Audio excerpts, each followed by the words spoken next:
कक्षा 12 राजनीति विज्ञान के अंतर्गत हम पढ़ रहे हैं शीत युद्ध का दौर नामक पाठ। अब इस शिक्षण को आगे बढ़ाते हुए अगला प्रश्न है, शीत युद्ध के प्रमुख कारण। तो जो शीत युद्ध रहा दो महाशक्तियों के बीच, उसके पीछे कारण क्या थे और इसकी शुरुआत कब हुई, ये मैं आपको पहले भी बता चुका हूँ। शीत युद्ध का प्रारंभ द्वितीय विश्व युद्ध के पश्चात हुआ और यह 1991 में समाप्त हुआ। और इसके पीछे जो कारण रहे हैं उन कारण को हम जानेंगे, जिसके प्रमुख कारण है नंबर 1, परमाणु बम के आविष्कार का प्रचार।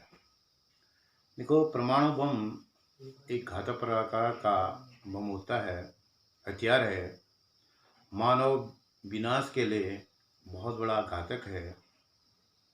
और जैसा कि आपने पढ़ा होगा 1945 में अमेरिका के द्वारा जापान के ऊपर में परमाणु बम का प्रयोग किया गया था, परमाणु बम गिराया गया था, जिसमें बहुत बड़ी जनहानि और संपत्ति की हानि हुई थी। और ये शीत युद्ध के दौरान भी हुआ।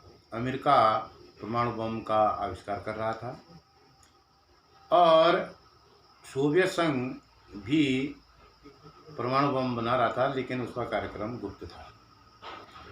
और अमेरिका और ब्रिटेन मिलकर के परमाणु बम का निर्माण कर रहे थे और अमेरिका ने ब्रिटेन यानी इंग्लैंड को परमाणु बम बनाने की तकनीकी दी थी और दोनों देश परमाणु बम बना रहे। इससे सोवियत संघ नाराज हो गया और दोनों देशों के बीच तनातनी हो गई और इस कारण से शीत युद्ध का प्रारंभ हुआ। दूसरा बिंदु है सोवियत संघ द्वारा अमेरिका की आलोचना। देखो, द्वितीय विश्व के समाप्त होने के कुछ समय पूर्व ही सोवियत संघ ने अमेरिका की आलोचना करना प्रारंभ कर दिया था। सोवियत संघ के द्वारा अमेरिका की आलोचना की जाने लगी। द्वितीय विश्व युद्ध के पश्चात सोवियत संघ लगातार पश्चिमी देशों का विरोध कर रहा था, उनकी आलोचना कर रहा था। और सोवियत संघ के जो अखबार थे, पत्र पत्रिकाएं थे, समाचार पत्र थे, वो अमेरिका के खिलाफ लगातार दुष्प्रचार कर रहे थे या उसकी आलोचना में लिख रहे थे। इससे अमेरिका सोवियत संघ से नाराज हो गया और दोनों के बीच तनाव की स्थिति उत्पन्न हो गई। तीसरा बिंदु है सोवियत संघ द्वारा पश्चिम नीति का विरोध करना। पश्चिम नीति का मतलब है यहाँ पे जो पश्चिमी देश हैं, अमेरिका और उसके साथी जो पड़ोसी देश हैं, और सोवियत संघ द्वारा इस नीति का विरोध किया गया, पश्चिमी देशों का विरोध किया गया और जिस कारण से भी दोनों के संबंध कटुतापूर्ण होते गए और शीत युद्ध प्रारंभ हो गया। अगला है बर्लिन की घेराबंदी। बर्लिन कहाँ है? बर्लिन का मतलब क्या है? बर्लिन जो है जर्मनी की राजधानी है और इसमें एक बात हुई थी 1948 में के प्रोटोकॉल को ताक में रख करके सोवियत संघ ने बर्लिन की घेराबंदी कर ली है, अर्थात उस पर आक्रमण या उसको अपने अधीन करने के लिए प्रयास किए। पश्चिमी देशों ने सुरक्षा परिषद में सोवियत संघ की शिकायत की। जो पश्चिमी देश हैं अमेरिका सहित, इन्होंने यूएनओ में, यूनाइटेड नेशंस ऑर्गेनाइजेशन, संयुक्त राष्ट्र संघ में किस कदम की सोवियत संघ के द्वारा बर्लिन की घेराबंदी के कदम की इन्होंने शिकायत की और इसको विश्व शांति के लिए खतरा बताया गया। इस प्रकार से सोवियत संघ के इस रवैये से पश्चिमी देश नाराज हो गए और शीत युद्ध बढ़ता गया। सोवियत संघ द्वारा वीटो का प्रयोग। वीटो का मतलब होता है निषेधाधिकार, वीटो करना। देखो, वीटो कहाँ पर कौन करता है? संयुक्त राष्ट्र संघ तो आप जानते हैं विश्व की सबसे बड़ी बड़ा संगठन है, ऑर्गेनाइजेशन है, और उसमें 5 स्थायी सदस्य हैं। सुरक्षा परिषद के 5 स्थायी, उसका एक अंग है सुरक्षा परिषद, जिसके 5 स्थायी सदस्य हैं। नंबर 1 रूस, नंबर 2 ब्रिटेन, अमेरिका, फ्रांस और चीन। और इन्हीं को वीटो का अधिकार प्राप्त है। किसी भी प्रस्ताव पर वीटो के द्वारा कोई प्रस्ताव को गिराया जा सकता है। अगर 5 देशों में सहमति नहीं बनती है तो वो प्रस्ताव गिर जाता है। कहने का अर्थ है जब 5 देश सहमत होते हैं तभी वो प्रस्ताव पास होता है।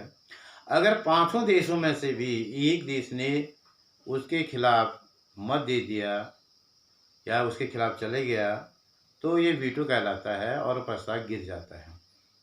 और जब जब भी अमेरिका और पश्चिमी देशों के सोवियत यूनो में, संयुक्त राष्ट्र संघ में उनके अपने प्रस्ताव आते थे, सोवियत संघ द्वारा बार बार उन पर वीटो करके उसको गिरा दिया जाता था, और जिससे कि सोवियत संघ और अमेरिका के बीच जो संबंध हैं वो बहुत तनावपूर्ण हो गए। अगला है शक्ति संघर्ष की राजनीति। देखिए, शीत युद्ध का अगर हम दूसरा नाम कहते हैं वो है शक्ति संघर्ष। शक्ति को बढ़ाना, शक्ति को हासिल करना, अपने आप को बलशाली स्थापित करना, स्ट्रांग बनाना, ये दोनों देशों का उद्देश्य रहा है। अमेरिका का उद्देश्य रहा है किसी भी तरह से सोवियत संघ से वो ज़्यादा पावरफुल रहे, शक्तिशाली रहे, और सोवियत संघ का भी ये प्रयास रहता था कि वो अमेरिका से शक्तिशाली रहे।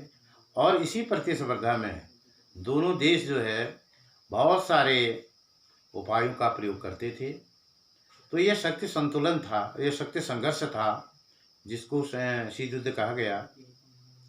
अगला है लैंड लीज सहायता पर दूसरा बात है।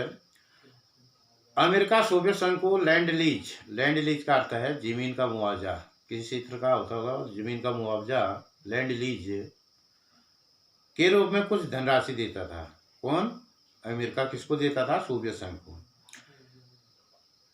तो इस प्रकार से सोवियत संघ इसको लेकर के संतुष्ट नहीं था, ये क्योंकि सोवियत संघ का मानना था कि ये जो लैंड लीज है ये बहुत ही कम है, संतोषजनक नहीं है।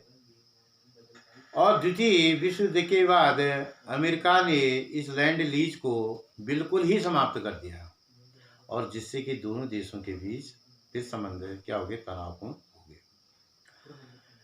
U-2 की घटना और शीत युद्ध का नवीनीकरण। U-2 जो है अमेरिका का एक जासूसी विमान था जिसको सोवियत संघ ने गिरा दिया था, मार गिराया था। जो कहने का अर्थ है कि जो U-2 एक जासूसी विमान जो गुप्त रूप से जानकारी लेने के लिए आया था सोवियत संघ के नज़दीक, उस विमान को जो है सोवियत संघ द्वारा मार गिराया गया। और सोवियत संघ नाराज हो गया इस बात से कि अमेरिका जो है उसके खिलाफ जासूसी कर रहा है, ये तनावपूर्ण स्थिति होगी। 1961 का बर्लिन दीवार का संकट। 1961 में बर्लिन दीवार संकट और क्यूबन मिसाइल संकट ने सोवियत संघ तथा अमेरिका में लगभग युद्ध के किनारे पर ला दी। दो घटनाएं हुई। एक 1961 में बर्लिन दीवार संकट आ गया, और दूसरा क्यूबा मिसाइल संकट। ये दो संकट, खैर क्यूबा के बारे में अभी बताऊंगा किस प्रकार से क्यूबा मिसाइल संकट है उत्पन्न हुआ, क्या है ये। लेकिन दो घटनाएं ऐसी थी जिससे कि यह लगने लगा था कि अब युद्ध होने वाला है, और दोनों ओर से पूरी तैयारी हो गई थी युद्ध की। अंतिम चरम बिंदु पर पहुंच गया था और युद्ध की स्थिति बन गई थी विश्व में। तो ये भी जो है एक रहा, क्या कारण रहा शीत युद्ध का। अगला है भारत पाक युद्ध 1965 में। शीत युद्ध भारत और पाकिस्तान का जो युद्ध हुआ था वो हुआ था 1965 में। और 1965 में दोनों महाशक्तियों ने, अमेरिका और सोवियत संघ ने, विरोधी पक्षों को का समर्थन किया। सोवियत संघ ने भारत का समर्थन किया और पाकिस्तान का समर्थन किसने किया? अमेरिका ने किया। और इससे दोनों देशों के बीच मतभेद उत्पन्न हो गया। तो इस प्रकार से ये कुछ कारण हैं जिससे शीत युद्ध व्याप्त रहा और आगे चलता रहा।